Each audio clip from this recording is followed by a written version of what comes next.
ദൈവനാമത്തിന് മഹത്വമുണ്ടാകട്ടെ. Counselling സീരീസിൻ്റെ 3rd എപ്പിസോഡിലേക്ക് എല്ലാവർക്കും സ്വാഗതം.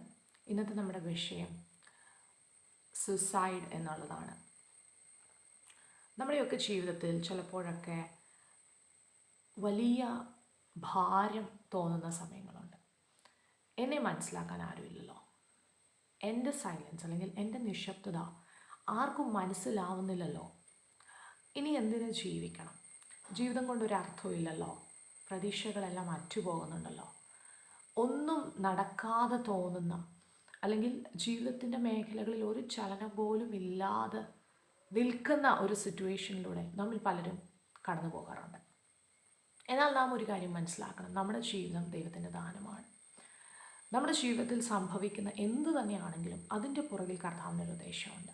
ദൈവത്തിൻ്റെ വചനം പറയുന്നത്, ദൈവത്തെ സ്നേഹിക്കുന്നവർക്കും നിർണയപ്രകാരം വിളിക്കപ്പെട്ടവർക്കും സകലവും നന്മയ്ക്കായി കൂടി വ്യാപരിക്കുന്നു. അതായത് നമ്മുടെ ജീവിതത്തിൽ നമ്മുടെ ബുദ്ധിയിൽ തിന്മയെന്ന് നമുക്ക് തോന്നുന്നത് പോലും ദൈവം നന്മയാക്കി തീർക്കുന്ന ദൈവമാണ്. ഒരു കാര്യം നാം മനസ്സിലാക്കണം, ദൈവത്തിന് നമ്മെക്കുറിച്ച് വലിയൊരു ഉദ്ദേശമുണ്ട്, ദൈവത്തിന് നമ്മെക്കുറിച്ച് വലിയൊരു പദ്ധതിയുണ്ട്. സങ്കീർത്തനം 139 അധ്യായം അതിൻ്റെ 14 വാക്യത്തിൽ നമുക്ക് കാണുവാൻ കഴിയുന്നു, ഭയങ്കരവും അതിശയവുമായി എന്നെ സൃഷ്ടിച്ചിരിക്കാൻ ഞാൻ നിനക്ക് സ്തോത്രം ചെയ്യുന്നു. അവിടെ സങ്കീർത്തനക്കാരൻ പറയുകയാണ്, നീ എന്നെ ഭയങ്കരവുമായി അതിശയമായി സൃഷ്ടിച്ചിരിക്കുക. അതിൻ്റെ മുൻപുള്ള വാക്യങ്ങളിൽ, നീയല്ലോ എൻ്റെ അന്തരങ്ങളെ നിർമ്മിച്ചത്, എൻ്റെ അമ്മയുടെ ഉദരത്തിൽ നീ എന്നെ മെടഞ്ഞു. ഒത്തിരി ദൈവിക അത്ഭുതങ്ങൾ ഈ സങ്കീർത്തനക്കാരൻ കാണുകയാണ്. തൻ്റെ ജീവിതത്തിലും എല്ലാത്തിൽ നിന്നും ഓടിപ്പോകുവാനൊക്കെ താൻ ആഗ്രഹിച്ചതും പ്രതീക്ഷിച്ചതുമായ ഒത്തിരി നിമിഷങ്ങളുണ്ടായിരുന്നു. പക്ഷെ തനിക്കൊരു കാര്യം ഉറപ്പായിട്ടും മനസ്സിലായി, താൻ എവിടെ പോയാലും, താൻ പാതാളത്തിൽ പോയാലും അവിടെയും ദൈവത്തിൻ്റെ കണ്ണ് തന്നെ വാച്ച് ചെയ്യുന്നുണ്ട്. എന്നെ കേൾക്കുന്ന പ്രിയ സഹോദരങ്ങളെ, നിങ്ങൾ ഒരിക്കലും നിങ്ങളുടെ ജീവിതത്തിൽ ഒറ്റയ്ക്കല്ല. Praise God. ഒരു പക്ഷേ നിങ്ങളുടെ ചുറ്റുപാടിലുള്ള, നിങ്ങളുടെ കുടുംബത്തിലുള്ള, നിങ്ങൾ പ്രതീക്ഷിക്കുന്ന പലരും നിങ്ങളുടെ ജീവിതത്തിൽ നിങ്ങൾ ഇന്ന് അനുഭവിക്കുന്ന ആ വേദനയിൽ കൂടെ നിൽക്കാനില്ല എന്ന് നിങ്ങൾക്ക് തോന്നുന്നെങ്കിൽ പോലും ഒരു കാര്യം ഉറപ്പാണ്, നിങ്ങൾ അതിൻ്റെ അകത്ത് ഒറ്റയ്ക്കല്ല, ദൈവം നിങ്ങളുടെ കൂടെയുണ്ട്. ഹല്ലേലൂയ. നമ്മെ സൃഷ്ടിച്ച കർത്താവ് ഭയങ്കരവും അതിശയവുമായാണ് നമ്മെ സൃഷ്ടിച്ചിരിക്കുന്നത്. ആ കർത്താവിന് നമ്മൾ സൃഷ്ടിച്ചതിന് പുറകിൽ ഒരു ദൈവിക ഉദ്ദേശമുണ്ട്. എന്ത് നമ്മുടെ ലൈഫിൽ നടന്നാലും അതൊക്കെ നന്മയ്ക്കായിട്ട് കൂടി വ്യാപരിപ്പിക്കുന്ന ദൈവമാണ്. ഈ സൂസൈഡ് അല്ലെങ്കിൽ ജീവിതം അവസാനിപ്പിക്കുക എന്നൊരു തോന്നൽ വരുമ്പോൾ അതിൽ വാസ്തവത്തിൽ ജീവിതം അവസാനിക്കുക അല്ലെങ്കിൽ മരിക്കുക എന്നുള്ളതല്ല അതിൽ പ്രാധാന്യമായി നിൽക്കുന്ന ഒരു തോട്ട്. അതിൽ പ്രാധാന്യമായി നിൽക്കുന്ന ഒരു തോട്ട് എന്ന് വെച്ചാൽ എങ്ങനെയെങ്കിലും ആ വേദനയൊന്ന് സ്റ്റോപ്പ് ചെയ്യണം. Your intention is just to stop the pain. അപ്പോൾ എൻ്റെ ജീവിതത്തിൽ ഞാൻ ഇന്ന് അനുഭവിക്കുന്ന ഈ സിറ്റുവേഷൻ എനിക്ക് സ്റ്റോപ്പ് ചെയ്യാൻ പറ്റുന്ന ഒറ്റയൊരു മാർഗ്ഗം എന്ന് വെച്ചാൽ, ഞാൻ എങ്ങനെയെങ്കിലും മരിച്ചാൽ ഇത് സ്റ്റോപ്പായി പോകും എന്തായിരിക്കും ഒരുപക്ഷെ നിങ്ങൾ ചിന്തിക്കുന്നത്. It's not that you want to die, but you just want to stop the pain. അതാണ് ശരിക്കും അവിടെ നടക്കുന്ന ഒരു തോട്ട് എന്നുള്ളത്. എന്നാൽ നമ്മൾ മനസ്സിലാക്കണം, ദൈവത്തിന് നമ്മെക്കുറിച്ച് ഉദ്ദേശമുണ്ട്.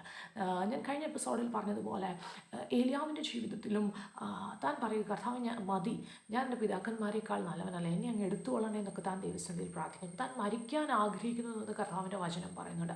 എന്നാൽ നമുക്കറിയാം ഏലിയാവിനെ കുറിച്ചുള്ള ദൈവിക പദ്ധതി മരണം കാണാതെ എടുക്കപ്പെടേണ്ട ഒരു പ്രവാചകനാണ്. സോ തൻ്റെ മേൽ കിടന്ന ആ ഒരു ദൈവിക പേർപ്പസിന് വിരോധമായിട്ട് ശത്രുവിൻ്റെ വെല്ലുവിളി വരുമ്പോൾ, നിന്നെ കൊല്ലുമെന്ന് പറയുമ്പോൾ ആ വാക്കിൻ്റെ മുൻപിൽ ക്ഷീണിച്ചു മടുത്തു പോകുന്ന ഒരു ഏലിയാവിനെയാണ് നമുക്ക് കാണുവാൻ കഴിയുന്നത്. ദൈവമക്കളെ, നമ്മൾ ക്ഷീണിക്കേണ്ടവരല്ല, നമ്മൾ മടുക്കേണ്ടവരല്ല. നമ്മെക്കുറിച്ച് ദൈവത്തിന് വലിയ ഉദ്ദേശങ്ങളുണ്ട്, നമ്മെക്കുറിച്ച് ദൈവത്തിന് വലിയ പദ്ധതികളുണ്ട്. യിരെമ്യാ പ്രവാചകൻ്റെ പുസ്തകം 29 അധ്യായം അതിൻ്റെ 11 വാക്യം നമുക്ക് വളരെ സുപരിചിതമാണ്. അവിടെ പറയുന്നത്, നിങ്ങൾ പ്രത്യാശിക്കുന്ന ശുഭഭാവിയിലേക്ക് എത്തുവാൻ ഞാൻ നിങ്ങളെക്കുറിച്ച് നിരൂപിക്കുന്ന നിരൂപണങ്ങൾ ഇന്നവ എന്ന് ഞാൻ അറിയുന്നു. അത് നന്മയ്ക്ക് വേണ്ടിയുള്ള നിരൂപണങ്ങളാണ്. ദൈവം നമ്മെക്കുറിച്ച് നിരൂപിക്കുന്ന ചില നിരൂപണങ്ങളുണ്ട്. നമുക്ക് ആഗ്രഹമുണ്ട് ഒരു ശുഭഭാവിയിലേക്ക് എത്തണം, നമ്മൾ പ്രത്യാശിക്കുന്ന ഒരു ശുഭഭാവിയിലുണ്ട്. അതിലെത്തുവാൻ കർത്താവിന് നമ്മെക്കുറിച്ചൊരു നിരൂപണമുണ്ട്. അത് തിന്മയ്ക്കുള്ള നിരൂപണമല്ല, അത് നന്മയ്ക്കുള്ള നിരൂപണമാണ്. ഇത് നാം മനസ്സിലാക്കണം. Praise God. നമുക്കൊരു ആഗ്രഹമുണ്ട്, എനിക്കൊരു ശുഭഭാവി ഉണ്ടാകണം. ആ ഒരു അധ്യായത്തിൻ്റെ എന്ന് വെച്ചാൽ പ്രവാസത്തിലേക്ക് കടന്നു പോകുന്ന ജനത്തെക്കുറിച്ചാണ് നമുക്കവിടെ കാണുവാൻ കഴിയുന്നത്. പക്ഷേ കർത്താവിന് ആഗ്രഹമുണ്ട് അവരെ ഒന്ന് പുറത്ത് കൊണ്ടുവരണം, അവരെ ആ ദൈവിക ഉദ്ദേശത്തിലേക്ക്, ദൈവം ആഗ്രഹിക്കുന്ന ഒരു തലത്തിലേക്ക് കൊണ്ടുവരണമെന്ന് കർത്താവ് അവരെക്കുറിച്ച് ചില ചിന്തകളുണ്ട്. അതുകൊണ്ട് ദൈവമക്കളെ, നമ്മുടെ വിചാരങ്ങളല്ല ദൈവത്തിൻ്റെ വിചാരം, നമ്മുടെ വഴികളല്ല ദൈവത്തിൻ്റെ വഴി. കർത്താവിന് നമ്മെക്കുറിച്ച് വലിയ പ്ലാനും പർപ്പസുമുണ്ട്. അതുകൊണ്ട് ജീവിതം അവസാനിക്കുക എന്നുള്ളതല്ല നമ്മെക്കുറിച്ചുള്ള ദൈവിക ഉദ്ദേശം അത് നാം മനസ്സിലാക്കുക. ഇങ്ങനെ ഒരു തോട്ട് വരുമ്പോൾ നാം ചെയ്യേണ്ട 2 വിഷയങ്ങൾ. ഒന്ന്, ടോക്ക് ടു സമ്മൺ. ആരെങ്കിലും നിങ്ങൾക്ക് ട്രസ്റ്റ് ചെയ്യാൻ പറ്റുന്ന, ഒരുപക്ഷെ കുടുംബത്തിലൊരു അംഗമായിരിക്കും, ഒരുപക്ഷെ അതൊരു ദേവദാസനായിരിക്കും, അല്ലെങ്കിൽ നിങ്ങളുടെ ഫ്രണ്ട് സർക്കിളിലുള്ള ആരെങ്കിലും എടുക്കുക. അങ്ങനെയുള്ള ആരെങ്കിലോട് ഒന്ന് സംസാരിക്കുക, ഒന്ന് ഷെയർ അപ്പ് ചെയ്യുക, ഒന്ന് ഓപ്പണായി സംസാരിക്കുക. ഏറ്റവും നമുക്ക് നല്ലൊരു ബെസ്റ്റ് ഫ്രണ്ട് ഹോളി സ്പിരിറ്റാണ്. പരിശുദ്ധാത്മാവിനോട് നമുക്ക് സംസാരിക്കാൻ കഴിയും, നമ്മുടെ കർത്താവിനോട് നമുക്ക് സംസാരിക്കാൻ കഴിയും. പിന്നെ രണ്ടാമതായി നമ്മൾ ചെയ്യേണ്ട ഒരു പ്രധാനപ്പെട്ട വിഷയം, പ്രേ ഓണസ്റ്റ്ലി. നിഷ്കളങ്കമായി സത്യസന്ധതയോടെ ദൈവത്തിൻ്റെ വചനം പറയുന്നത് പോലെ സത്യമായി തന്നെ വിളിച്ചപേക്ഷിക്കുന്ന ഏവർക്കും ദൈവം സമീപസ്ഥനാണ്. നിഷ്കളങ്കതയോടെ ഓപ്പണപ്പായിട്ട് കർത്താവിനോട് പറയുക, കർത്താവ് പ്ലീസ് ഹെൽപ്പ് മീ ലോർഡ്, എന്നെക്കൊണ്ട് ഇത് പറ്റത്തില്ല എന്ന് നിങ്ങൾ ദൈവത്തോട് പറയുമ്പോൾ ദൈവിക കൃപ നിങ്ങളെ ബിൽഡ് ചെയ്യുവാനിടയായിത്തീരും. ദൈവിക കൃപ നിങ്ങളെ സറൗണ്ട് ചെയ്ത് ആ ഒരു സിറ്റുവേഷനിൽ പുറത്തു വരുവാൻ നിങ്ങൾക്കിടയാകും. അതുകൊണ്ട് ജീവിതത്തിൽ നിരാശപ്പെട്ടു പോകാതെ ദൈവിക പർപ്പസ് മനസ്സിലാക്കി മുന്നോട്ട് പോകാൻ കർത്താവ് നമ്മെ ഓരോരുത്തരെയും സഹായിക്കട്ടെ.